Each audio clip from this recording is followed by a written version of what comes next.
And Dan cut my hair, unbeknownst to me because I had passed out, revealing a tattoo of mine that I preferred to keep private from the public and my ex-fiancé and friends and family.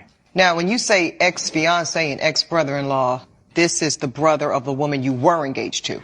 Yes, Dan was the brother of the love of my life, correct. Oh, wow. Well, why did you want to keep this tattoo so private, sir? The tattoo is from a past version of myself that is someone who had a lot of hate in their heart, someone who is not me anymore, to be completely frank with you, Your Honor. I am a new person. I'm a better person. I have empathy, and I am not the angry child I was over a decade ago when I asked to get the tattoo. Well, listen, Mr. Wilton, the court is moved by your evolution, truly, but I do need to know, hatred towards who, sir? Go ahead and tell us, Michael. I don't need any help from the peanut gallery, Your Mr. Miller. I got it. It's my courtroom. Go ahead, sir. The tattoo when I was young that I received is what I would feel comfortable describing. It is a very racially charged tattoo. And if, respectfully, Your Honor, I would prefer to not go further in depth of what the tattoo is. Okay. If I'm to allow for this level of discretion. Sure. I need to ask, would you have described your former self as a white supremacist, sir? I'm going to need an answer to this one, sir. If I'm going to give you some leeway, you got to meet me halfway, sir. I appreciate that, Your Honor. I rode with unsavory groups, and I could have been described that way, correct? Okay, that's what I was thinking. And you keep saying former self and younger self 10 years ago. How old were you when you got the tattoo, sir? I was 19 years old, Your Honor. Okay. The court is curious, sir, what prompted this about-face, this change? The group that I was involved with was a very violent group, a very fascist, a very angry group. I was not treated very well as a child. I had a lot of anger and a lot of hate in my heart. And like abuse from community, family, church? From, other kids. Oh. I wasn't the biggest kid, so I was bullied a lot. And when I fell into this group, they kind of told me that I needed to be the bully. I needed to be the one that was throwing the first punch. And up until I had turned 21, I had believed that's what I needed to do for those 2 years. Until I was going out, bar hopping, drinking with this group, and there was a bar fight. The bar fight got bad. A lot of people were injured. Someone was stabbed. I personally was being attacked by 3 different men. That night, a gentleman, a good friend of mine now, he helped me. He saved me from that position. He got me out of that bar. He brought me to the hospital. He stayed with me that night. He saw me as someone who needed help. He even offered help to find me work. And I've been working with that company ever since. So basically, you had a near-death experience, and someone, I'm presuming of a different race, helped you out and saved your life? Correct, Your Honor. And you have since been a changed person? Yes, Your Honor. Well, certainly the court is glad to hear it, but let's get back to the matter at hand, which is this lawsuit. Now, Mr. Miller, your would-be brother-in-law is saying that you were responsible for the fact that, I guess, his secret came out and that he sustained immeasurable harm.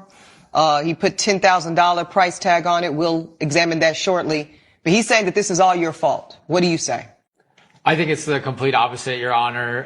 Mr. Wilson had asked me to provide a haircut for him. Are you a barber, by the way? I am. I'm a licensed barber in the state of Nevada. Okay. Every saint has a past and every sinner has a future. That is a quote by Oscar Wilde. So, can people truly change? I believe so. I frequently think about how I don't even have to be the same person I was even 5 minutes ago. And while we can't erase our past, we can consistently choose a different future. But even with forgiveness, when we forgive ourselves or other people forgive us for acts against them, that does not guarantee that we are free from the consequences of our past actions. Someone can forgive you and still not trust you. Someone can believe you've changed and still not choose to continue the relationship. Would it have made a difference if he had told his fiancée about the tattoo? Maybe. Maybe not. Transparency would have at least given her enough information to make an informed decision about her own future, which she deserved. So all of this begs the question, why didn't he get the tattoo removed? Let me know what you think in the comments, and while you're here, go ahead and hit the follow button. Let's get back. Our family is very clean cut, I would say. You know, there's Well, no... judging by your haircut, I would say so. Thank you. Very precise. And actually, really, no one has any tattoos, as far as I'm aware of, until this recent one that we discovered from someone who was almost in our family. I was asked to give a haircut, clean him up. My sister was like, you know what, maybe you could take a little bit off. You know, as you can tell, he's got very long hair. And, you know, we didn't say anything drastic. We didn't say, you know, we're going to buzz all your hair off. We just said, you know, let's take a couple inches off. Who is this we? You and your sister? And our family in general. So what, y'all having like a family conference around this man's hair? I mean, You're going to tell me who you've is never we? talked about a potential in-law coming into your family? No, hold on. I'm gonna stay on this, Mr. Miller. No, and I've actually been married and divorced. So no, I've never had a semi-conference around my hair, my makeup, and my appearance. But let's move on now. Okay, so you guys decide that his look is not on brand with the family, I think is what I'm hearing. And you all agree that he needs a haircut before the wedding. And obviously, my sister wanted, you know, the best wedding pictures possible. These are I going to be understand reserved all of forever. that, but I'm trying to get to why the rationale came about that he even needed a haircut in the first place. I believe it was my sister's preference that he would cut his hair. Okay, so your sister wanted her groom to cut his hair. That part feels more normal to me. Yeah. How did you feel about that, sir? I was open to it, Your Honor, because I loved Sheila. Okay. I currently still love Sheila. She is the love of my life. Okay. And why did you and Sheila break up? Sheila had called the wedding off because of the tattoo. Oh, because of the nature of the tattoo and what I guess she interpreted to mean about who you really were. Correct, Your Honor. I had profusely explained to her that that is not who I was. So I know that you want to maintain some discretion here, and I'm going to respect that generally, but I do need to see some evidence, sir. So can you please give Elijah your evidence folder so I can see a bit clearer what I'm dealing with? Thank you. So I do want everyone to see what I'm looking at here. So I am looking at a photo of post haircut of, it looks like the nape of your neck, and there had been some cutting that revealed what we've decided to protect some privacy around for the sake of the proceedings, but certainly this was visible to the world and certainly to your fiance. Correct. And when she saw this, and this is your work, Mr. Miller. This was soon after the haircut, I believe. Now here's my question: was this a completed haircut? What's this style? What's going on here? Your Honor, I will be honest. I was a little bit shocked what appeared as we were cutting. Oh, the and hair. so you just stopped. I tried to clean it up a little bit as best I could, but I was very stunned at the time of what appeared. Okay, well, I mean, if it's what I'm looking at, I can actually see your point on that. This would be jarring and shocking to most people. I wasn't exactly ready to complete the full haircut after seeing this. Okay, so what you saw, sir, was so abhorrent to you that it prevented you, it sounds like, from completing what you originally set out to do here. That's correct. I had no intention of finding anything of that nature. Well, I understand. Okay, now let's go to these text messages as well. Because at some point you sober up, Mr. Wilton, and you realize that now this is exposed and the consequences, I imagine, that are going to come with that. Yes. So I'm seeing some text messages here. This is, hey man, you still good to line me up for the party? Yep, you got it. Wedding day ready. So this is all good. You guys you're essentially asking for this lineup to please Sheila. You're agreeing to it.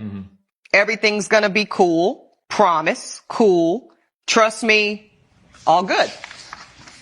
Great.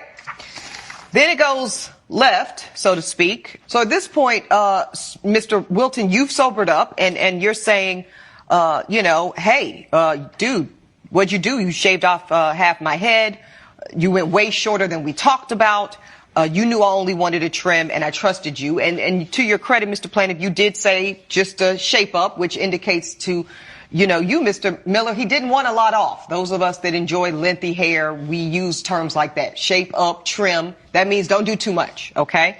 But it's essentially, you did pull out the buzz cuts, and this is all exposed. And now this is interesting. You're saying that this is why you keep your hair so long, to maintain this secret and to not show the nature of this tattoo. Correct. And you say here that you felt your sister had a right to know that this tattoo existed.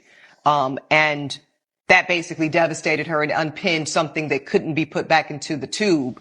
I do think that the court should know that I have here a copy of a social media post from the woman in question, the former fiance and your sister. Sheila says, "Hey everyone, I want to share that the wedding is no longer happening. This has not been an easy decision, but it's one that I have made after a lot of thought and prayer. I'm incredibly grateful to the love and support of so many who have shown me understand. I won't be discussing the details publicly, and I'll appreciate a little space while I focus on moving forward." My goodness, this is quite a lot, guys. Is changing someone the same as improving them? No.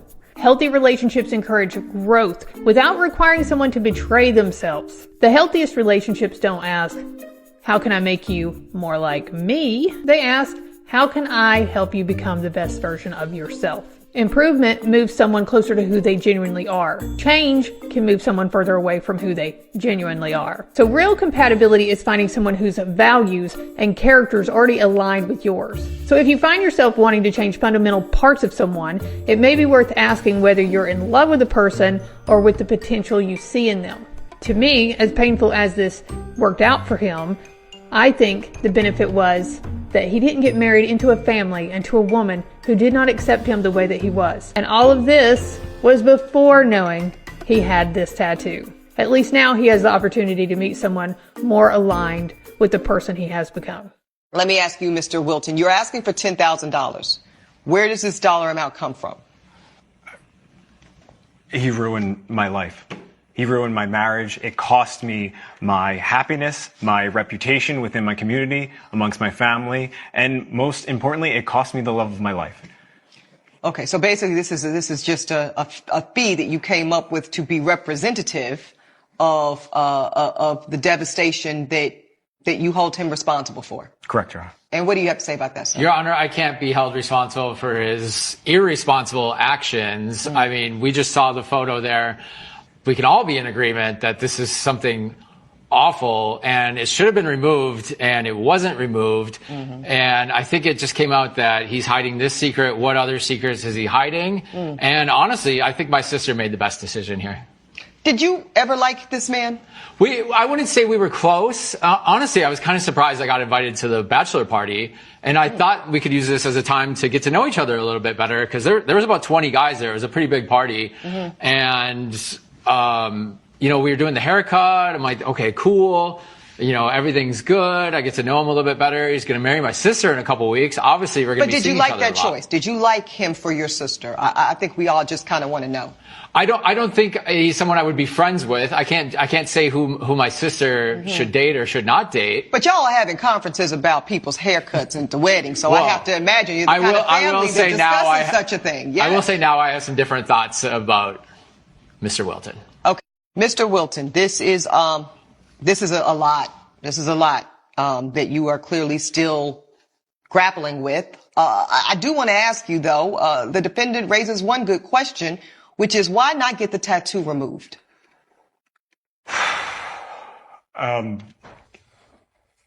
In my search of attempting to get it removed, I became very scared and very frightened as far as approaching someone to remove a tattoo of this nature. And just so the court understands what we're talking about here, since you weren't privy to it, we're talking about, I would say, easily one of, if not the most singularly, I don't even know the word, probably one of the most singularly recognized symbols of hatred and despair.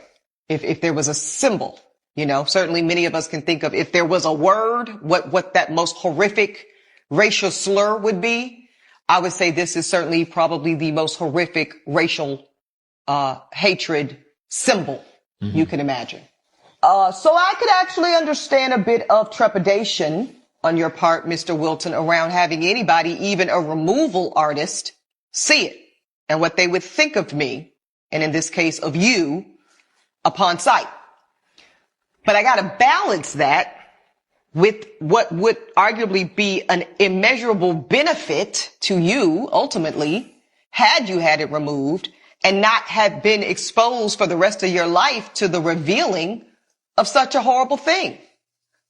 You know, you're going to be running from this the rest of your life, is the point I'm making, sir. Wouldn't it have been interesting if the court had given him a court order that would have allowed him to safely get the tattoo removed? Because to me, the judge was pushing hard for people to know exactly what the image of his tattoo was saying, kind of saying it without saying it. But my concern with that is that she was creating more shame. And shame often doesn't motivate change. It keeps people trapped. And people who fear being judged often avoid the very help they need to move forward. So I think it's important to understand the difference between guilt and shame. Guilt is, I did something wrong. Shame is, I am something wrong. So guilt can motivate growth, but shame motivates hiding. So if someone has genuinely changed, should our goal be to permanently shame them or to encourage them to continue becoming a different person? Because accountability should encourage responsibility. It shouldn't make redemption impossible. So this doesn't make his past okay, but it does give him a vision and a future. So let's find out the verdict. I appreciate that you're changed and you're a new man and you found the light, but this is still with you, sir. It's literally still on you today, even in this courtroom.